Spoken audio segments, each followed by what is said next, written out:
ఎవరెవరి ఉత్సవంలో పాల్గొంటున్నారో వాళ్ళందరినీ చల్లగా చూడు. ఎవరు ఏ కోరికతో వస్తే ఆ కోరికను ధర్మ పద్ధతిగా నెరవేర్చు. మళ్ళా పిచ్చి పిచ్చి కోరికలతో వస్తుంటారు కొందరు. తాత్కాలికమైన ప్రయోజనాలకు ఆశపడి.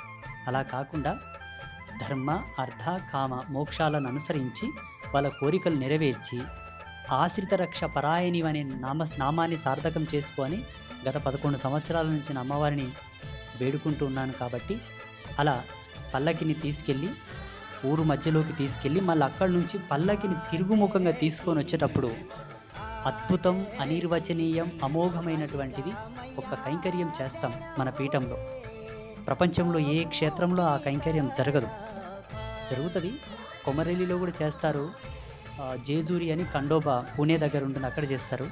కర్ణాటకలో సౌదత్తి ఎల్లమ్మ దగ్గర చేస్తారు.